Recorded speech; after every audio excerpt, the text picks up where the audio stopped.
자, 이 수업은 제가 생각하는 민주주의자 삼부작, 도산 안창호, 몽양 여운형, 죽산 조봉암 요 세 명 중에 그중에 이제 역순으로 1탄 뒤에 계신 분부터 먼저 시작을 했는데요.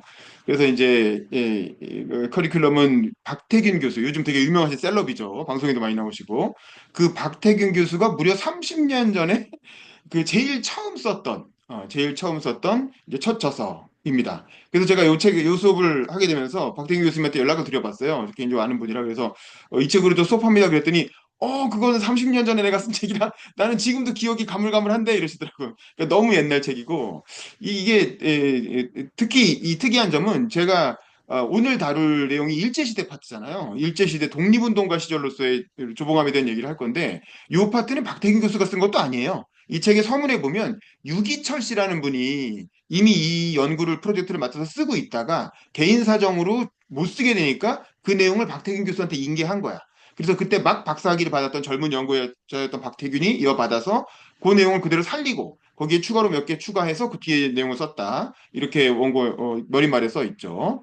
저는 이 책을 서울대 학부 시절에 우연히 제가 그때 조봉암 관심이 있어 구입을 해서 그때는 뭐 흔한 책이었으니까 그리고 값도 되게 쌌고 그래갖고 제가 이제 비닐로 이렇게 껍질까지 씌워놨었는데 이게 보니까 요즘 이거 수업하려고 보니까 절판돼가지고 굉장히 구하기 어려운 아주 레어템이 되어 있더라고요.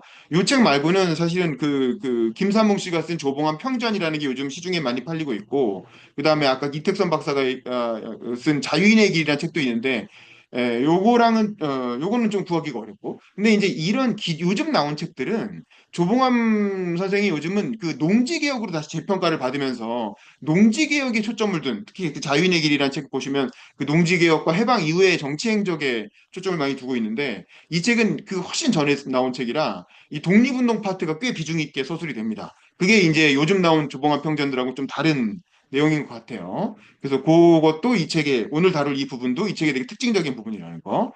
그래서 조봉암의 인생을 우리가 3주에 걸쳐서 다룰 건데 오늘은 독립운동가 조봉암, 그리고 다음 주에는 정치가 조봉암. 그래서 해방 이후에 정치 활동을 했던 조봉암 다루고 마지막 세 번째 주에는 진보주의자 조봉암. 그래서 조봉암의 진보당과 관련된 얘기를 따로 띄어서 마지막에 다루도록 하겠습니다. 어쨌든 조봉암 선생은 1899년생이죠. 1899년생이라는 게 중요한 게 딱 20년 뒤에 1919년에 뭐가 일어납니까? 3.1운동이 일어나잖아요. 그러니까 조봉암 선생은 이 3.1 세대의 대표주자라고 할 수 있는 거야. 3.1운동 세대의 대표주자. 그래서 우리가 4.19 세대가 있잖아요. 그 전에. 4.19 세대가 대표적인 리버럴이 되고 386 세대가 민족주의자, 이 통일운동에 몰두하게 되는 것처럼 3.1운동 세대는 사실 대부분은 사회주의자가 됩니다. 그게 이제 되게 특이한 점이죠. 왜 그랬냐? 이때는 1917년에, 1919년 바로 직전이 1917년이고 이때 러시아 혁명이 일어나잖아요. 이 러시아 혁명이라는 게 워낙 압도적인 전 세계에 영향을 미치고 있었고 또그 민족 대표 33인이 3.1운동 그 선언 발표하고 바로 투항해 버리잖아요. 그래서 그런 투항주의에 대해서 되게 젊은 층들이 굉장히 강한 거부감을 가졌던 것 같아요. 그다음에 이제 그때 민족주의 계열이 했던 물산 장려운동이라든가 민립대학 건설운동 이런 것들이 결과적으로 뭐 별로 이렇게 크게 성공한 걸로 보이지 않으면서 뭔가 직접 행동을 통해서 강력한 독립운동을 실질적으로 전개해야 된다는 생각이 강했고 그런 게 이제 이 3.1 세대가 대거 사회주의로 쏠려가는 그런 결과를 가져온 게 아닌가 싶어요. 어쨌든 조봉암 선생으로 돌아가면 이분은 강화도에서 진짜 저도 얼마 전에 강화도 딱 한 번 가봤는데 강화도는 지금 가도 솔직히 시골이잖아요. 근데 그때 강화도 오죽했겠어요. 그러니까 그 강화도에서 태어나서 원래는 어렸을 때는 군청에서 사원으로 일했다는 거야. 그러니까 우리로 치면 이제 구청에서 일하는 공무 인턴 같은 거였던 거죠. 근데 일을 되게 잘했대요. 그래서 직원으로까지 승진을 했는데, 그러니까 주산을 되게 잘했다고 해요. 그래서 이제 그때 일제가 하던 그 토지조사 사업을 열심히 이렇게 주산해가지고 기입하는 일도 하고 그랬다는데, 이게 성격이 좀 까칠하다 보니까 그 갑질하는 일본인 사원하고 이렇게 싸워가지고, 그래갖고 이제 공무원하고 싸워서 결국에 때려치고 나오고, 이 3.1운동 시점에는 그 강화도에 있는 교회에서 우리나라 근대화는 사실 교회 역할이 굉장히 중요하죠. 그래서 교회에서 사원처럼 이제 교회 일을 봐주고 있다가 거기서 이제 3.1운동을 만나게 됩니다. 근데 이 3.1운동을 통해서 완전히 다른 독립운동가 마인드로 거듭나게 되죠. 그래서 이게 바로 언제냐면 우리로 치면 딱 20살 때야. 20살 때. 그러니까 대학교 1학년.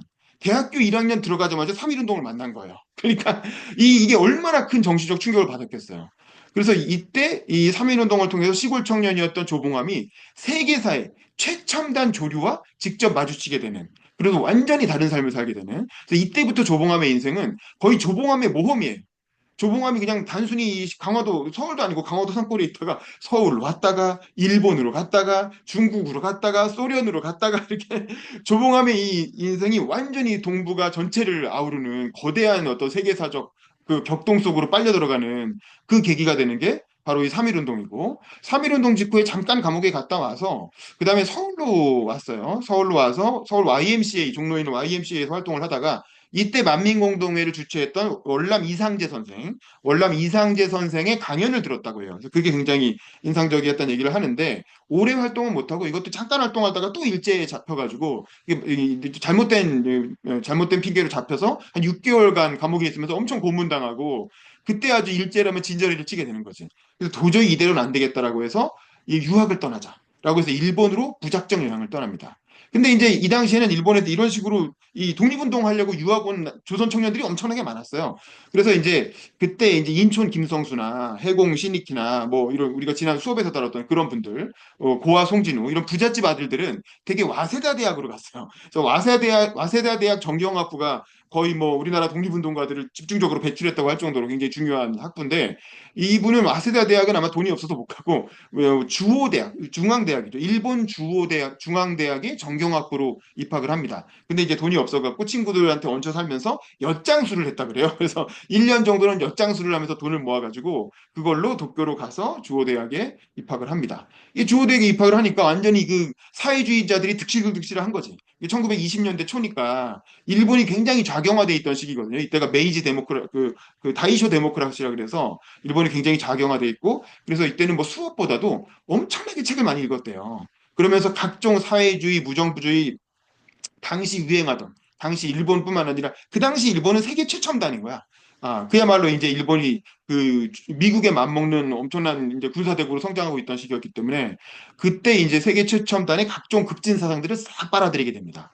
그리고 이때 누구랑 교류하냐면 나중에 이거 박열이란 영화도 나오잖아요. 그래서 천황 암살 미수 사건으로 유명해지는 박열하고 이런 사람들하고 어울리면서 흑도회라고 하는 그러니까 아나키즘과 사회주의, 공산주의 이렇게 다 짬뽕돼 있는 흑도회라고 하는 단체를 만들어서 활동을 하고, 그러니까 이때 이게 젊은 사람들이다 보니까 이게 젊은 사람들 특유의 그런 치기 이런 게 반영돼 가지고 이름들이 좀 웃겨. 뭐 흑도회, 풍뇌회, 흑우회, 북동회 뭐 이렇게 다 이런 식으로 약간 좀 낭만적인 이름들을 붙여서 그런 독립운동 단체들이 막 만들어집니다. 근데 이제 이 흑도에 가서 활동을 해보니까 조봉암은 아나키즘은 좀 사실 내용이 없잖아요. 그냥 무슨 국가도 뭐고 다 부정하는 이론이니까 그거보다는 당대 러시아 혁명이라는 실체를 갖고 있던 볼셰비즘에 더 기울어지게 됩니다.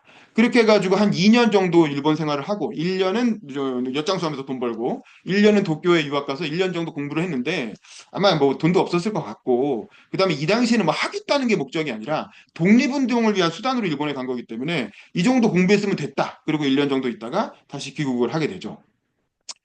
그래서 이제 1922년에 귀국을 하게 되는데 이때 조봉암을 어떤 세계사 속으로 쫙 빨아들인 큰 사건이 벌어지죠. 그게 뭐냐면 베르흐 노이진스크 대회라고 하는 게 그래서 이 이름도 어려워가지고 이 책 보면서 제가 세 번, 네 번 보면서 겨우 외운 거야. 베르흐 노이진스크 대회라고 하는 게 생깁니다. 그럼 이 베르흐 노이진스크 대회라는 거 뭐냐? 이거에 참석하기 위해서 잠깐 조선에 들었다가 다시 중국, 러시아로 가게 되는데 이게 뭐냐면 그 유명한 우리가 전에 35년 만화책 공부하면서 그 얘기를 했잖아요. 이 당시에 독립운동 시기 초창기의 사회주의자들은 두 흐름으로 나눠져요. 하나는 그 러시아에 있는 이르쿠츠크라고 하는 작은 도시에서 자생적으로 발생된 청년 사회주의자, 청년 공산주의자들. 이 사람들이 이르쿠츠크파라고 하는 게 하나 있고, 또 하나는 그 유명한 이동희, 그 상해 임시정부에서 국무총리였던 그 이동희 선생을 중심으로 한 상해에 모인 전통적인 사회주의자들. 좀 나이가 많은 고참 사회주의자들이죠. 그래서 그 청년파와 고참파, 그 이르크츠크파와 상해파 사이에 엄청나게 주도권 다툼이 이뤄집니다. 1922년이면 이미 1919년에 3.1운동도 했고, 그 다음에 상해 임시정부 만들어졌고, 그 다음에 청산리 봉오동 전투 다 있고, 그 다음에 자유시 참변까지 있고, 그 다음이잖아요. 그러니까 이미 엄청난 격동이 한번 쫙 독립운동계에 지나가고, 그리고 나서 그 후과를 정리하는 자유시 참변에서 서로 총질까지 하면서 사람 죽고 막 피 흘리고, 그리고 나서 이거 도대체 어떻게 정리할 거냐? 이러고 있는 상황인 거야. 그때 조봉암이 유학을 마치고 딱 들어온 거예요. 그래가지고 이거 좀 정리하자 그래서 소련이 당시 이제 소련의 어떤 코민테른이죠. 소련의 코민테른이 나서서 야야 너네 만나서 회의 좀 해. 너희 지금 이게 뭐 하는 짓이야 같은 공산당끼리. 그래갖고 여기서 모여가지고 이 대회를 열어서 만나게 한 거야.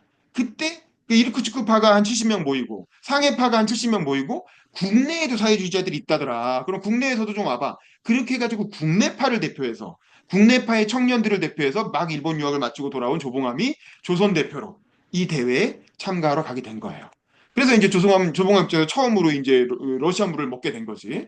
근데 이 대회는 결국 엉망진창으로 끝나요. 이제 이 이르쿠츠크파와 상해파의 대립은 이 독립운동 끝날 때까지 해소가 안 돼요.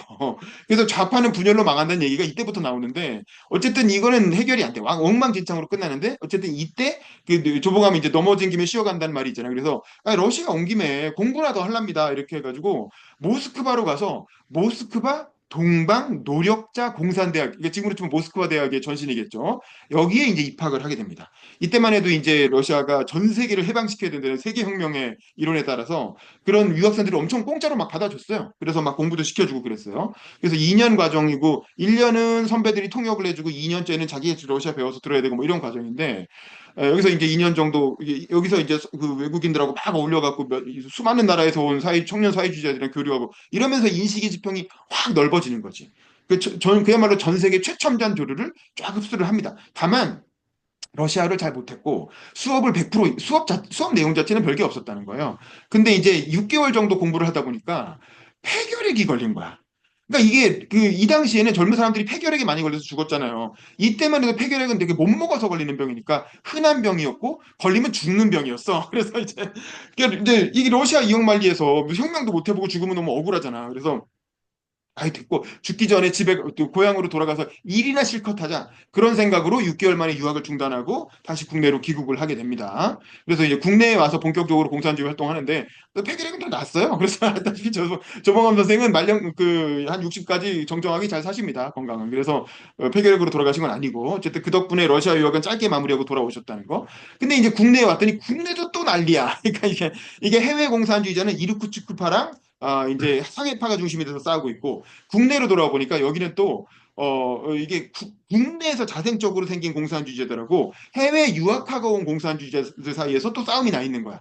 그래서 이거를 해외에서 돌아온 사람들은 화요회, 북풍회 뭐 이런 약간 웃긴 이름들이죠. 그러니까 이런 이름들을 쓰고 국내파 공산주의자들은 서울 청년회라고 해서 이 두 개 파벌이 또 미치듯이 서로 싸우고 있는 거야.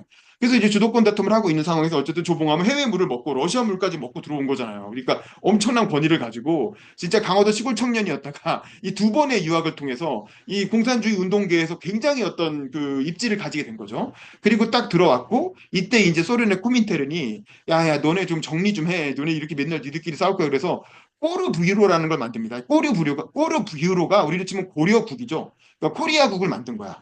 코민테른 세계 혁명 지도부의 코민테른의 고려국을 만들었고 고려국 산하의 청년 뷰로 청년국이라는 걸 또 만든 거야. 그래서 이 조봉암은 러시아물을 먹고 왔기 때문에 이 청년 뷰로의 어떤 회원으로서 소속원으로서 활동을 하게 되는 거죠. 그리고 또 이제 어쨌든 유학파니까 화요파에 속했고 이때 같은 파였던 게 나중에 해방 후에 활동하게 되는 홍증식이나 박헌영. 특히 박헌영이 유명하잖아요. 그래서 조봉암은 처음에 박헌영과 동지였어요. 같이 이제 화요파의 일원으로 활동을 했고 조선일보 기자도 같이 일련했고 그랬는데 나중에 원수가 돼가지고 못 잡아먹어서 안 되는 사이가 되죠. 근데 이제 조선일보 기자 1년을 한 건 이때 조선일보는 되게 진보 언론이었어요. 놀랍게도. 그래서 처음에 송병준이라는 친일파가 운영을 하다가 나중에 우리가 아는 그 유명한 방응모, 그 광산재벌 방응모한테 넘어가는데 그 사이에 잠깐 신서구라고 하는 사람이 조선일보를 인수했을 때가 있었어. 그 신서구가 임시정부 때도 활동했던 독립운동가, 그 엄청 부잣집 아들 그 사람이잖아요. 그 사람의 아버지가 독립운동을 조선일보를 인수했을 때 그때 홍증식을 통해서 이 좌파 계열, 화요회 계열의 그 사회주의자들이 대거 조선일보에 입사를 합니다. 왜냐하면 이 당시에는 사실 아직 젊은 사람들이고 특히 창창하고 돈을 벌어야 될 거 아니야. 월급도 모아야 되니까 그냥 월급 받는 어떤 일자리로서 조선일보에 대거 취업을 했고 조선일보는 그때 또 진보적인 언론이었으니까 어쨌든 그 다이쇼 데모크라시 상황에서 진보적인 기사를 막 쓰게 한 거예요. 그래갖고 1년 정도 기자 생활을 하는데 그 당시 아마 김다냐라는 사람은 되게 그 기사를 잘 써서 좋은 기자였다고 하고 나머지는 별로 그렇게 기자 생활 열심히 안 한 것 같아요. 저도 기자지만 특히 조봉암은 글을 못 써갖고 기자로서는 완전히 부적합했다는 거야. 그래서 사실 조봉암은 글은 잘 못, 젊었을 때는 글은 잘 못 쓰는데 이분이 두각을 드러내는 건 강연이었어요. 강연. 그래서 이때 이제 이 사회주의자들이 아직은 이때는 엄격한 탄압을 하던 시기는 아니어서 1920년대 이른바 문화통치하던 시기잖아요. 그래서 전국 순회 강연회를 합니다. 그래서 신흥 청년 동맹이라는 단체를 만들어가지고 뭐 사회주의라고 할 수는 없으니까 일제시대니까 전국 순회 강연을 해서 이제 그 남조선 순회단이 있고 서조선 선회단이 있는데 조봉하면 서조선 순회단에 들어가가지고 주로 북한 지역 뭐 해주부터 평양까지 북한 지역 일대를 쫙 돌면서 명연사로 이름을 떨쳤다고 해요. 그래서 조봉암이 한번 강연을 하면 3시간씩 강연을 한다는 거야. 처음에는 500명이 모이는데 그게 소문이 나니까 그 인근에 막 1000명이 모이고. 그러니까 지금 생각해보면 이게 뭐냐면 유튜버 같은 거야, 유튜버. 그러니까 젊은이들이 이게 정치에 대해서 공부해가지고 유튜브를 막 하는 거야. 근데 이제 구독자가 엄청 늘어나고 있는 그런 상황인 거죠. 그래서 이때 조봉암이 했다는 강연의 주제를 보면 뭐 첫소리, 윤리의 이중상, 뭐 청년의 임무, 생명의 약동, 뭐 이런 주제를 갖고 강연을 한다는 거예요. 그러니까 대놓고 사회주의라고 말은 못하지만 주로 이제 민족 운동, 민족주의, 민족 정신 이런 걸 막 불어넣고 그다음에 이제 사회주의 사상을 바탕에 깔고 있는 평등 사상 이런 거를 막 이렇게 불어넣는 그런 강연이었겠지. 그러니까 이제 이게 일제의 경찰들이 와서 그 강연을 같이 듣는다는 거예요. 강연 듣다가 너무 좀 좌파적으로 흘러간다 싶으면 변사가 이렇게 땅땅땅 이렇게 바닥을 치면서 변사주의, 변사주의, 그러니까 이게 일본 순사들이 변사한테 주의를 주는 거지. 말 조심하라고. 뭐 그런 식으로 경찰이 제지를 하다가 중간에 말이 너무 심하면 아예 오늘 행사는 여기까지 하고 중간에 끊어버리기도 하고 막 그랬다는 거예요. 근데 그런 상황에서도 이때까지만 해도 어쨌든 언론의 자유가 좀 살아 있었고 이런 걸 그냥 이렇게 어느 정도 허용을 했던 거지. 그래서 이 전국 순회 강연을 하면서 강연자로서 조봉암이 굉장히 큰 어떤 그 성장을 하게 되는 겁니다. 이 사회주의 운동 개발 안에서. 그리고 마지막 강연 장소가 이 남조선하고 서조선을 쭉 훑고 나서 마지막에 그 집중 강연을 한 장소가 인천이었다는 거야. 그래서 그 인천에서 대강연회를 같이 한번 크게 했고 이때 조봉암도 강사로 올라가지만 조봉암의 부인이 되는 김조이도 이때쯤 같이 만나서 같이 강연을 했고 아마 결혼도 이때 활동하다가 같이 눈이 맞아서 한 게 아닌가라고 추정이 되고 있는 상황입니다. 어쨌든 이런 활동의 결과로 조봉암은 부인 김조이와 함께 1차로 결성되는 조선공산당의 경성대표로 선임이 돼요. 그러니까 이때가 조봉암이 독립운동계, 사회주의 운동계 내에서 굉장히 파워풀하고 가장 지위도 높고 뭐 그런 상황이었던 것 같아요. 되게 잘 나가는 그야말로 촉망받는 20대 중반의 사회주의자고 최고의 스타 강사고 뭐 그랬던 거죠. 자, 그리고 나서 또한 연이어 이 조선공산당 밑에 고려공산청년회. 우리도 치면 이제 민주당이 있으면 민주당 청년위원회가 있잖아요. 이제 그런 게 생긴 거죠. 거기에서 그 유명한 박헌영, 김다냐 이런 사람들과 같이 중앙집행위원이 되고 이런 사람들이 이제 공산당의 일기 공산당의 초기 지도부를 형성하게 되는 겁니다. 지금 저도 뭐 언론어조 있지만 거기 중집이라고 해서 중앙집행위원회가 있거든요. 그럼 중집이 되면 각자 역할이 주어지잖아요. 근데 조봉암의 역할은 뭐냐면 국제부 책임이었다는 거야. 그러니까 국제부 담당이라는 거지. 그러니까 근데 왜 국제부겠어요? 그냥 일본 유학 갔다 오고 러시아 유학 갔다 오고 그래 당연히 국제부 맡기겠죠. 그래서 이 국제부 책임이 되다 보니까 그러면 너는 국제부니까 해외에 나가서 그 당시 그 혁명의 본사는 소련이었기 때문에 그 특히 이제 소련에서 오는 지령들을 국내로 전달하는 그런 역할을 해라 그래서 해외 파견을 가게 됩니다. 요 덕분에 1차 공산당 체포 사건 때 체포를 피해가 된 거예요. 이게 사실은 국제부를 맡았던 게 운이 좋았던 거지. 그래서 1925년에 모스크바로 가게 됩니다. 모스크바로 가서 코민테른에 우리 조선에서 드디어 공산당이 만들어졌습니다라고 보고를 하게 되죠. 그래서 승인을 받아요. 그래서 굉장히 중요한 역할을 한 거죠. 그리고 그 모스크바에 그러니까 니네 기특하다 그래갖고 이제 소련에서 그럼 유학생 좀 보내봐. 우리가 공부 좀 시켜줄게. 그래갖고 한 100명 정도 유학생 명단을 받아갖고 보내고 그중에 몇십 명이 실제로 모스크바 대학으로 유학을 가게 되는 걸 주선하는 되게 중요한 역할을 하게 됩니다. 이때 박헌영도 유학을 가고 조봉암의 부인이 김조이도 이때 유학을 가고 자기 동생이었던 조용암도 이때 유학을 가게 돼요. 아마 이 김조이는 원래 그 강연을 할 정도로 유명한 여성 사회주의자였으니까 그렇다 치고 조용암은 아마 조봉암 백으로 간 거 아니냐 뭐 그런 얘기도 살짝 있어요. 근데 이렇게 해가지고 열심히 활동하고 있는데 1차 조선공산당이 정말 어이없는 사건으로 멸망하게 되죠. 왜냐하면 이게 술자리에서 패싸움이 난 거야. 그 신의주에 있는 술자리에서 기생집 같은 거겠죠. 술을 먹고 있는데 옆집에서 친인파들이 모여갖고 술을 먹고 있었던 거야. 그래갖고 이제 옆에서 이렇게 그 당시에는 뭐 이렇게 얇은 그 문으로 닫아놓고 다다미 방이잖아요. 그러니까 밖에 사는 소리가 다 들리는데 막 친인파들이 지들끼리 막 얘기하고 들으니까 짜증이 나니까 문 열고 들어가서 야, 이 친인파 놈들 하면서 막 패싸움을 벌인 거야. 그래가지고 경찰에 입건됐는데 경찰에 입건돼서 조사를 하다가 이제 집을 털은 거지. 그러고 보니까 집에서 무슨 공산당 관련된 문건이 나와갖고 이놈들이 조선에 공산당을 만들었네? 라는 걸 일제가 알게 된 거예요. 그래가지고 거기에 있는 명단이 있는 사람들이 국내에서 쫙 체포가 되는데 조봉암은 아까 말한 것처럼 상해로 나가 있는 상황이었기 때문에 다행히 체포를 면하고 7년간 상해에서 독립운동을 이어가게 됩니다. 그래서 이제 이때부터 조봉암의 상해 시절이 생겨나게 되는 거죠. 근데 이때쯤부터 조봉암이 이 엄청난 비난과 질시의 대상이 되게 돼요. 왜냐면 너무 잘 나가고 어쨌든 이때 체포도 면하고 상해에서 어쨌든 공산주의 중앙과 연결돼 가지고 독립운동을 하는 핵심 중에 핵심이다 보니까 이제 갈등이 일어나요. 특히 첫 번째 갈등은 뭐냐면 이 1차 공산당이 그렇게 싹 검거가 되고 나서 2차적으로 남아있던 사람들을 중심으로 2차 공산당이 열리거든요. 이 강달령이라는 분이 주도해서 2차 공산당이 생겨나는데 이 2차 공산당 지도부가 보기에는 조봉암은 자기는 상해에 여전히 살아남아 있잖아. 그 상해에서 자기들이 상전으로 그러니까 일종의 상부기구로 우리가 1차 공산당 지도부였고 우리가 남아있으니까 자꾸 2차 공산당한테 지시를 한 거예요. 이렇게 저렇게 하고 지시를 하는데 이 강다령이나 이 국내에 있는 사람들 입장에서 보면 아니 우리가 지금은 지도부고 당신들은 선배지만 이제 옛날 지도부였던 건데 당신들이 뭔데 우리한테 자꾸 이래라 저래라 지시하느냐 이럴 수 있죠. 그러니까 그 상해에 남아 있는 전대 지도부와 현 지도부 사이의 갈등이 전현직 지도부 사이의 갈등이 생기게 되는 겁니다. 어, 하여간 이런 와중에 조봉암은 조선인이 많이 살고 있는 또 만주 지역으로 넘어가서 조선공산당 만주 총국을 만들고 거기에 책임 비서도 되고 막 그래요. 이제 조봉암은 나름대로 어쨌든 공산당 활동을 열심히 하고 있는 거죠. 근데 이때 코민테른에서 상해에 코민테른 원동부, 그러니까 멀리 있는 동쪽에 어떤 그 부서죠. 그러니까 원동부를 설치를 하게 되고 그 후배들한테 비난을 받으면서 조봉암은 그럼 그런 게 생겨서 그럼 내가 또 해야지 그래갖고 상해로 들어와서 코민테른 원동부 위원으로 활동하게 됩니다. 그러니까 조봉암은 철저하게 이 코민테른의 어떤 지시를 받는 코민테른의 일원으로서 활동을 하고 있는 거죠. 그러다가 1927년에 뭐가 터지냐? 중국 한구에서 범태평양 노동조합 1차 대회가 열려요. 그 이제 우리로 치면 민주노총 전 세계 대회 이런 게 열린 거지. 그래서 이제 저도 민주노총 지부장이잖아요. 그래서 저 같은 사람이 한 명 파견을 가게 되는 거예요. 이때 이제 조선 대표로 국내에서 가기는 어려우니까 상해에 있던 조봉암이 파견을 갔는데 이때 뭐가 이 공급 유용 문제가 생겨요.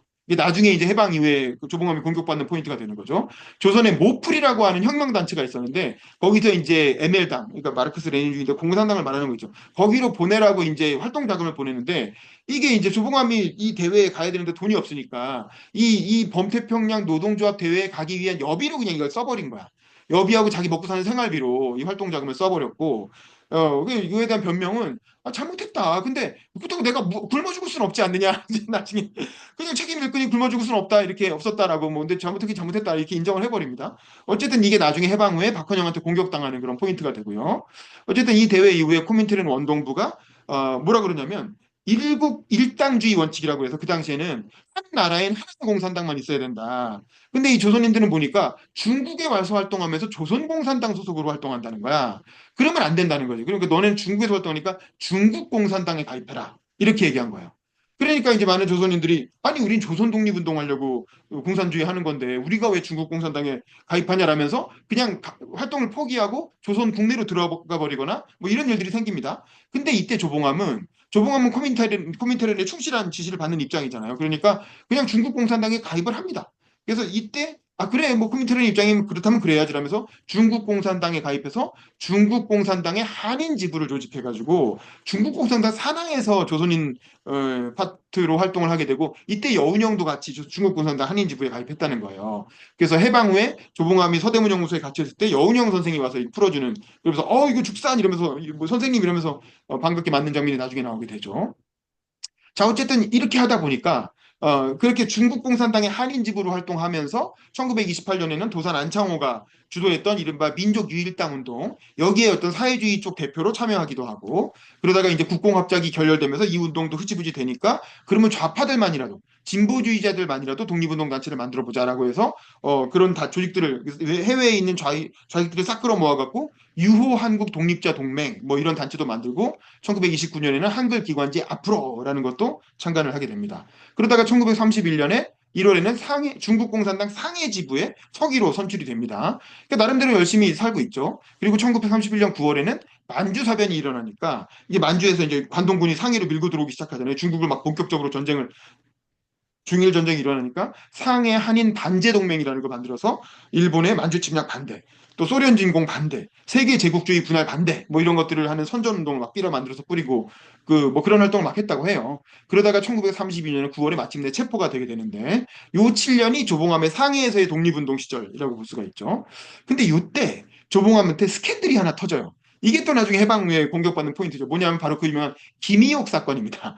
이 김이옥이라는 분이 이 김이옥은 조봉암의 첫사랑이에요. 그러니까 이제 김조이는 사회주의 운동하다가 만난 여성 동지고 김이옥은 그거보다 더 전에 만났던 사람이에요. 그래서 김조이와 결혼하기 전에 조봉암의 첫사랑으로 3.1운동 당시 그 교회 활동했다고 그랬잖아요. 교회라는 게 청년부가 뭡니까? 이게 완전히 젊은 사람들 모여서 연애하는 데잖아요. 그때도 그랬던 거예요. 그래서 여기서 김이옥과 조봉암이 만나서 같이 3.1운동 활동도 같이 하고 조봉암이 김이옥보다 한 5살 위였대요. 그 당시 5살이고 한 20살 언저리면 15살, 20살 이쯤이니까 딱 오빠, 오빠 하면서 교회 오빠인 거지. 그러니까 오빠, 오빠 쫓아다니면서 좋아하기 좋은 나이잖아요. 그 조봉암이 그때 이제 뭐 얼굴도 괜찮게 생기고 또 리더십도 있어 보이고 하니까 좋아했겠지. 근데 조봉암은 그야말로 시골 청년이고 돈도 없고 그야말로 건달이었는데 그에 비해서 김희옥은 동네 아주 분홍의 딸이었다는 거야. 엄청 부잣집 딸인 거야. 그러니까 이게 신분상의 차이가 있잖아요. 그래서 김희옥이 조봉암을 진짜 좋아하긴 했는데 부모가 절대 이 결혼 안 된다라고 반대를 하니까 결국 결혼을 못한 거야. 결혼을 못하고 조봉암은 일본으로 가버리고 김희옥은 서울로 유학을 와서 서울 그래도 명문 학교죠. 경기여고를 나오고 이화여전을 다니고 있었다는 거예요. 이 당시에. 근데 이때 김희옥도 폐결핵이 걸렸다는 거야. 그러니까 이때는 뭐 부잣집 딸이고 뭐고 폐결핵이 워낙 유행이어가지고 이때 걸리면서 당시엔 죽을 병이잖아요. 그러니까 김희옥이 생각하기엔 어차피 다 죽을 텐데 폐결핵 걸렸으니까 죽기 전에 차라리 첫사랑이었던 우리 봉암이 오빠 보고 싶다. 그리고 그래가지고 수소문에서 봉암이 오빠가 상해에 있다는 얘기를 듣고 느닷없이 상해를 찾아온 거예요. 그냥. 근데 이게 운이 좋았던 게 김조이가 러시아로 유학을 가면서 이때 조봉암하고 사실상 별거 중이었던 거예요. 그리고 김조이는 사실 또 나중에 러시아 가가지고 딴 남자를 만납니다. 또 딴 남자랑 결혼도 하고 막 그래요. 그래서 그냥 사실상 이혼 상태였던 거지. 이게 별거라고 하지만 사실상 이혼 상태였고 조봉암 혼자 있었는데 김희옥이 첫사랑이 찾아오니까 뭐 어떻게 했겠어요. 아유 네가 여기까지 오다니 뭐 어쩔 수 없다고 받아준 거야. 그렇게 해가지고 상해에서 김희옥하고 동거 생활을 하게 됩니다. 그래서 이 상해에서의 7년이 김희옥과 같이 산 그 세월인 거야. 그러니까 폐결핵 걸렸으니까 금방 죽을 줄 알았는데 조봉암을 만나니까 병이 났어 또 그래갖고 몇 년을 잘 살아요. 그리고 이때 김희옥이 딸까지다. 그래서 조봉암의 유일한 혈육이 조호정 선생이거든요. 조호정 선생은 아마 지금도 살아 계신지 아마 얼마 전까지 약간 살아 계셔서 조봉암 선생 그 서운 받으려고 노력도 하시고 유족 대표로 활동하신 분인데 그러니까 조호정 선생이 이때 출산하게 되고 그 김희옥도 건강이 좋아져서 조봉암을 도와서 공산당원이 돼가지고 상해에서 뭐 독서회도 열고 열심히 활동을 했다고 해요. 근데 이 부분이 나중에 박헌영파에 의해서 부르주아적 작태다. 이 대체 뭐 하는 짓이냐 이러면서 이제 엄청 공격을 받고 이에 대해서 이제 조봉암이 나중에 뭐라고 해명하냐면 이렇게 얘기해요. 당원은 버리고 비당원과 결혼했다는 것 설명하기 싫고 죄로아오. 그냥 이렇게 그냥 순순히 인정을 합니다. 그래, 왜냐면 김조희는 유명한 당원이었는데 당원하고 헤어지고 비당원하고 결혼했으니까 죄다. 아니 뭐 설명하기 싫고 인정한다. 그러나 이 여자도 좋은 당원이 되어 중국 당내에서 중요한 역할을 했다는 것 또한 사실이요. 이러고 이제 이렇게 그래도 내가 어쨌든 공산당으로 감화시켰고 나랑 같이 활동했다. 그러니까 이 김희옥 선생도 일종의 독립운동가인 거예요. 여성 사회주의 독립운동가로 그 시기에 상해에서 같이 활동을 하신 겁니다. 근데 뭐 아내를 버리란 말이냐 뭐 이런 얘기인 거죠. 어쨌든 그랬고 근데 이제 아까 말한 것처럼 조봉암이 체포되고 나니까 이 뭐 그다음에 조봉암이 또 7년을 상해에 있고 7년을 신의주 감옥에 있어요. 그러니까 이제 뭐 어쩌겠어요. 남편이 그렇게 되니까 결국에는 고향으로 돌아왔는데 어린 딸을 데리고 인천으로 돌아왔죠. 근데 이게 조봉암과 헤어지고 나니까 그때부터 폐결핵이 다시 도진 거야. 그리고 폐병이 도져서 결국에는 돌아가시게 됩니다. 돌아가시고 그 친척 집에 맡겨 있는 조호정을 나중에 이제 조봉암이 돌아와가지고 조봉암이 형기 마치고 인천으로 돌아와서 딸을 거두고 이때 또 재밌게 그 전처였던 김조이도 이런 우여곡절을 거치고 감옥 갔다가 이때쯤 추록한 거예요. 그래갖고 김조이도 인천으로 와서 조봉암과 보고 재결합을 합니다. 그래가지고 김조이 씨랑 다시 결혼해요. 다시 살아요. 다시 살면서 조호종을 거둬가지고 조호종을 같이 키우면서 그렇게 결혼 생활을 하시다가 해방 후에 6.25가 터지면서 김조희 씨는 이 사회주의 운동가였고 하니까 북한에 납북이 됩니다. 북한에 납북돼서 김조희 씨는 그다음에 북한으로 가버려요. 그 다음에 어떻게 되는지 몰라요. 그리고 그 다음에는 김조희와 조봉암은 완전히 인연이 끊겨버리고 해방 이후에 조봉암 선생은 6.25 이후에는 그냥 호라비로 그냥 혼자 쭉 평생을 사시다가 돌아가시게 되는 거죠. 어쨌든 이 상해시대 말기가 되면 조봉암은 이 사회주의 운동권 내에서도 굉장히 고립되게 돼요. 고립되고 배제되는 그런 분위기가 아주 만연해지게 되는데 아까 말한 특히 김희옥 사건이 되게 컸던 것 같아요. 이 김희옥 사건이 그러니까 이게 그 당시 젊은 사회주의자들이 누가 뭐 결혼하고 자식 낳고 이런 사람이 누가 있었겠어요. 다들 언제 죽을지 모르는데 그 위험천만한 상황에서 혼자 독립운동하는 판에 쟤는 뭔데 쟤는 뭔데 그 김조희랑도 결혼하고 김희옥이랑도 결혼하고 그러니까 배가 아픈 거지. 그리고 이제 뭐 얄밉기도 하고 그런 거지. 그리고 또 이 몇 년간 그렇게 하면서 한 2, 3년 정도는 활동을 쉬었다는 거예요. 왜냐면 이제 그 와이프가 생겼으니까 와이프도 돌보고 애도 낳고 이러니까 그동안은 한동안 활동을 안 했겠지. 그러니까 활동을 한 2, 3년 쉬는 동안 또 안 좋은 소문도 많이 돌고 그래갖고 이제 그 사회주의자 내에서 평판이 많이 깎이게 됩니다. 아, 자, 그런 와중에 프랑스 조계 안에 공원에서 이제 결국 경찰에 잡혔고 그 당시 프랑스는 좀 안전지대라고 생각했는데 일본 경찰이 이때쯤 되면 여기에까지 영향을 미쳐서 그 여운형도 잡혀가고 안창호도 잡혀가고 조봉암도 이때 잡혀가는 거야. 그래서 1932년에 잡혀가고 막 1시간 정도 격투 끝에 잡혔다는 거야. 이때 조봉암이 몸도 좋고 젊은이였고 하니까. 근데 어쨌든 그렇게 해서 결국 신의주 감옥에 수감이 됐고 그 감옥에서는 수감 생활 신조가 정상적인 규칙이면 따른다. 하지만 인격적인 모욕이나 박해라면 철저히 저항한다. 뭐 이런 생각으로 막 싸웠다는 거예요. 그래서 수감 생활하는 동안에 한도 병상에 누워본 적이 없고 한 번도 처벌을 당한 적이 없다는 거야. 그러니까 이제 그 감옥 안에서는 굉장히 자기 관리를 잘 하신 거죠. 그래서 수감 전하고 추록할 때까지 몸무게가 하나도 안 변했다는 거야. 대부분은 사실은 감옥 들어가면 완전히 그 몸이 몸무게가 확 김대중 대통령 같은 몸무게 확 늘었고 또 대부분은 바짝 마르게 되고 뭐 이러는데 조봉암 선생은 그 몸무게가 그대로 유지됐다는 거예요. 다만 이 신의주 감옥이 너무 춥다 보니까 손가락에 동상이 걸려갖고 손가락 몇 개가 동상으로 잘라지게 되죠. 그래서 해방 이후에 활동하실 때도 손가락이 몇 개 없었다는 거죠. 근데 어쨌든 이렇게 열심히 형기를 잘 마치고 나오셨는데 이분이 너무 모범수로 그렇게 잘 형기를 마치니까 그리고 나올 때 한 1년 정도, 1년 정도는 그 조사받고 재판받느라 잡혀 있고 그다음에 7년형을 받았는데 마지막 1년은 아마 황태자의 결혼인가 뭐 이런 걸 덕분에 이제 출산인가 이 덕분에 이제 사면돼서 1년 정도 그게 결국 만 7년을 꽉 채워서 나오긴 나왔거든요. 근데 이 나오는 과정에서 이 조봉암이 전향서를 쓴 게 아니냐 뭐 이런 의혹도 있어요. 왜냐하면 너무 멀쩡하게 나오니까. 너무 멀쩡하게 나오고 그다음에 아무 독립운동을 안 했거든요. 1939년 7월에 출소하고 나서는 중앙에서 이렇게 독립운동을 좀 할 법도 한데 사실 1939년이면 태평양 전쟁이 일어나고 일제가 엄청나게 그 제국주의 이렇게 군국주의 말기가 좀 극단으로 치달을 때거든요. 이러니까 뭐 독립운동을 할래도 할 수도 없었겠지만 조봉암은 어쨌든 이때부터는 조용히 지냅니다. 그리고 서울에도 아니고 고향이 인천으로 가서 인천에서 여기서 김종희도 다시 만나갖고 또 결혼 생활하고 먹고 살려고 보니까 인천 비강조합이라는 게 있어서 이 인천 비강조합의 조합장이 돼요. 이 비강이라는 게 뭐냐면 정미소에서 나온 왕겨, 이 왕겨가 비강인가 봐요. 그래서 왕겨로 수집해서 이거를 연료로 파는 이제 그런 조합의 일종의 그 무슨 조그만 회사 사장이 된 거지. 그렇게 해가지고 그걸로 먹고 살았기 때문에 그래서 이제 이것도 해방 후에 공산주의자들한테 비판받죠. 그러니까 해방 후에 부자로 살았다. 근데 부자는 아니지. 그냥 겨우 입에 풀칠하는 정도인데도 그냥 남들이 보기엔 땀들은 직업도 없이 아시죠? 그 박헌영은 자기 이렇게 감옥에서 미친 척하고 막 똥 먹고 자기 똥을 먹고 막 그랬다는 거잖아요. 그래갖고 완전히 미친 척하고 나와서 그 다음에 저기 저 시골로 전라도 어디 광중가로 도망가가지고 그냥 이렇게 벽돌 쌓는 노동자로 일했다는 거 아닙니까? 이름을 숨기고. 근데 그에 비하면 어쨌든 조합장 이렇게 해가지고 일종의 사장으로 살았으니까 그 다른 공산주의자들이 보기에는 뭐 얄미울 법도 하죠. 어, 거기다가 요때쯤에 이제 일제 말에 일본 해군에 성금을 보냈다는 뭐 몇 원인가 성금을 보냈다는 그런 기록이 매일신보 그 친일신문인 매일신보에 기록이 있어갖고 이것 때문에 친일행위를 했다 그래서 아직까지도 독립서원이 안 되고 있어요. 그러니까 조봉암이 그때 그 내란 그 간첩죄로 사형당했는데 그거는 나중에 그 명예회복이 됐잖아요. 다시 재심 신청을 해가지고 받아들여져서 그건 잘못된 거였다라고 해가지고 명예회복이 됐는데 근데도 아직도 독립서원을 못 받고 있는 건 이 일제 시대 요때 이제 일제에 성금 냈다는 기록이 있는 거야. 근데 그것도 아니 일제 그 매일신보를 어떻게 믿냐 완전 친일 신문인데 거기서 지네들이 마음대로 지어내고 막 그러는 거거든요. 근데 그것 때문에 아직까지도 서원을 못 하고 있다는 게 좀 문제가 있죠. 어쨌든 하여간 요때 일제는 어쨌든 조봉암에 대해서 왜냐면 워낙 거물 독립운동가 사회주의자였고 유명한 사람이었으니까 계속 주시를 하고 있었고 그래서 이걸 알 수 있는 게 1945년 1월 해방되기 직전에 예비검속이라고 하잖아요. 우리 얼마 전에 계엄 사태 있었지만 원래 계엄 같은 거 할 때는 예비검속이라 그래서 문제될 만한 사람들 미리 싹 다 잡아들이고 막 그런 게 있거든요. 그래서 이때 이미 조봉암은 예비검속을 당해서 아마 그때 일제가 그 빨리 패망하지 않았으면 감옥에서 죽었을 수도 있어요. 왜냐하면 예비검속이라는 건 일단 잡아놓고 나중에 일제가 패망할 것 같으면 그냥 싹 다 죽여버리거든. 패망하기 전에.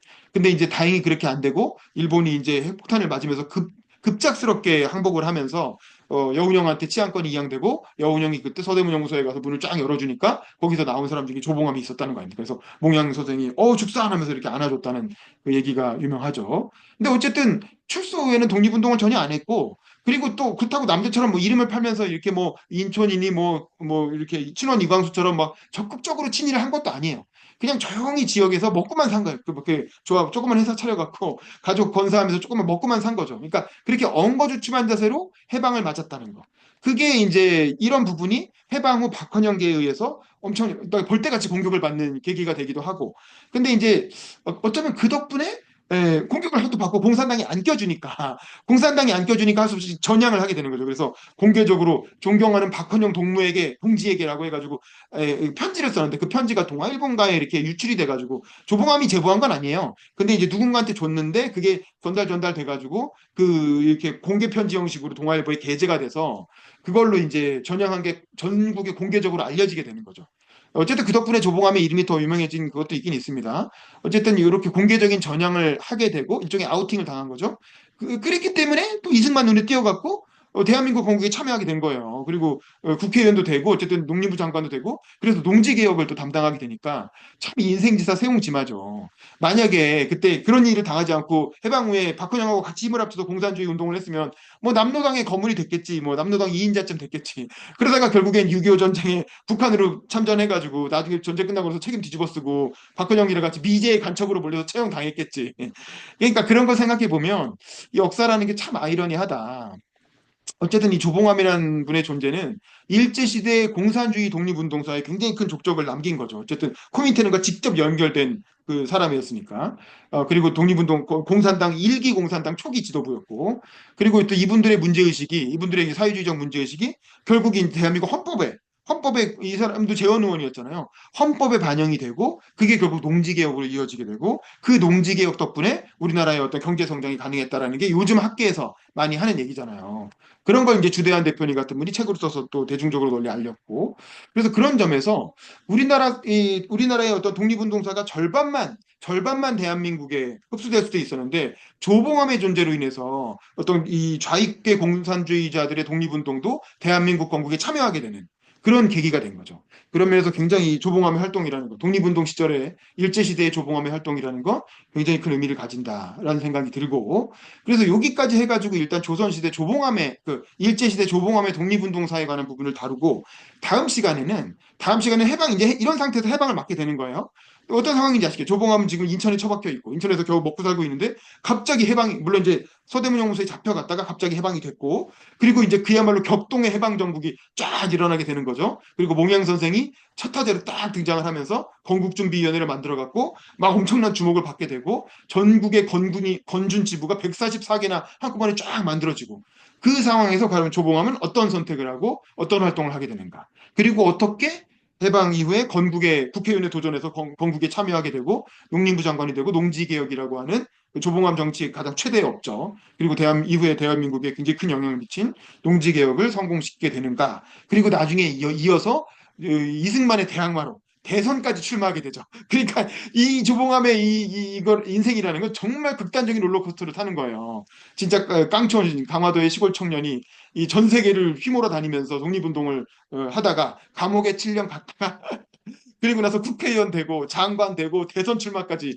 그러니까 그야말로 아주 짧은 시간에 엄청난 그 조봉암의 모험입니다. 이쯤 되면은 이게 한 사람의 인생을 이게 영화나 드라마로 만들어도 어떻게 이렇게 살 수가 있지 싶은데 이 시기에는 정말 이런 격동의 그 시기였던 거죠. 그래서 그 부분 그래서 이제 조봉암이 2대 대선에 출마하는 내용까지를 다음 시간에 책으로 치면은 오늘 다룬 게 1부, 2부고 네, 다음 주는 3부, 4부예요.